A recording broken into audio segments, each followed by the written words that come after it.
आनंद और सुख ये दो शब्द हैं। जो बाहर से मिलता है उसे सुख कहते हैं और जो अंदर से मिलता है उसे आनंद कहते हैं।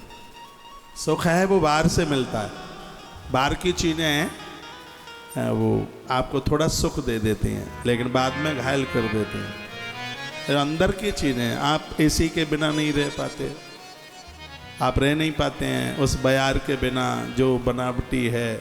ठीक है चलाइए, गर्मी का समय है, लेकिन कोई भी चीज़ हद से ज़्यादा हो जाए तो हमें मार डालेगी। आपको कैल्शियम की कमी नहीं आएगी, घुटनों में दर्द नहीं होगा। आप जब फ्रिज का पानी की जगह पर आप घड़े का मटके का जल लें, एसी कम यूज करें, बहुत ना के बराबर, नहीं तो साहब घुटना सब रहा ग्रीस खाली हो जाएगा। इस समझ लीजिए एसी आप चलाते भी हैं तो सुबह 3 बजे के बाद में उसको बिल्कुल बंद कर दीजिएगा। हम जैसे लोगों को ज़रूरत पड़ती नहीं है क्योंकि अपने आप को इतना ढाल रखा है। जहाँ मैं रुका हूँ आलीशान घर में रुका हूँ, भाई आशीष अग्रवाल के घर पर रुका हूँ, लेकिन मुझे बड़ा अच्छा लगा है कि मेरे कमरे में आपने एसी नहीं लगाया। इसलिए कूलर की हवा भी इतनी बढ़िया लगती है, पूरे घर में एसी लगे हुए हैं। तो फिर मुझे यह लगा कि इन्होंने शायद ठीक से मेरे प्रवचन में सुन लिया है कि हम जैसे लोगों को इसकी ज़रूरत पड़ती ही नहीं है। बिल्कुल, मैं तो फ्रिज को भी, मैं तो कूलर को भी बंद ही किए हुए था, बाहर भले ही रही हो गर्मी। वातावरण बड़ा सुखद, बड़ा अच्छा लग रहा। देखिए हम कुछ ऐसा ही करें जिस समय आनंद की अनुभूति हो। ये तुम्हें जो बाहर से मिल रहा है सुख है, ये टिकाऊ नहीं है। जो एक अंदर से उमंग है, अंदर से जो उत्साह है, उसी को तो आनंद कहते हैं, जिसको प्राप्त करने के लिए कोई ज़रूरत ही नहीं पड़ती और कुछ प्राप्त करने के लिए, वो है आनंद है। वो ऐसा आनंद जो हमारी आत्माओं में छिपा हुआ जो परम सुख है वह आनंद है।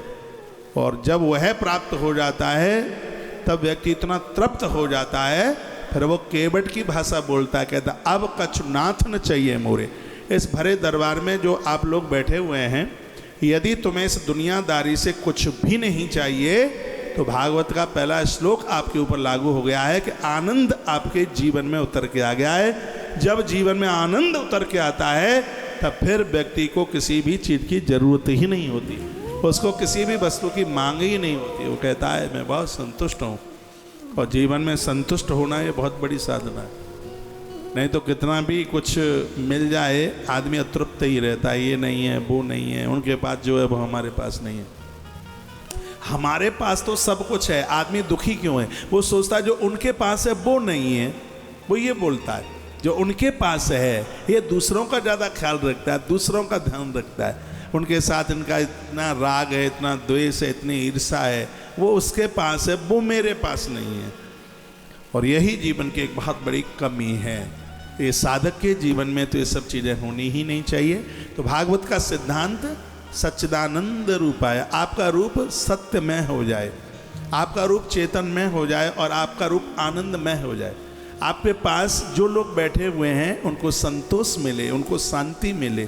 हम गुरुजनों के पास, महात्माओं के पास क्यों रहते हैं, क्यों बैठते हैं उनके पास? इनके पास बैठने से शांति की अनुभूति होती है, अच्छा लगता है। इतना वाइब्रेशन है उनके पास में कि उनका वाइब्रेशन हमें आप्लावित करता है, हमारे नकारात्मक सोच है उसको ख़त्म करता है, हमारे निज रूप की का एहसास कराता है। इसलिए साधु संग साधि संग, मेरे गुरुजी कहते हैं, हरिहर मंदिर हरिद्वार कभी आपने दर्शन किए हों, वो कहते हैं साधु संग साधु संग साधु संग रमिए, महापुरुषों का साथ कीजिए, मन से उनके साथ रहिए, भावनाओं से उनके साथ रहिए और विचारों से उनके साथ रहिए।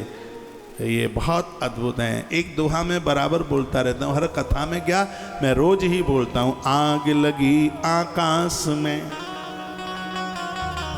आग लगी आकाश में,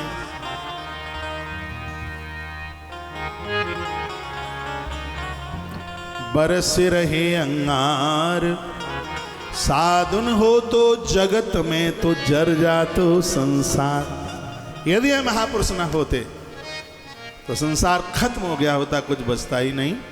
दुनिया से जो मिलता है उसे सुख कहते हैं और गुरुजनों से जो मिलता है उसे आनंद कहते हैं। तो भागवत हमें आनंद देती है, आनंद देने वाली ये कथा है।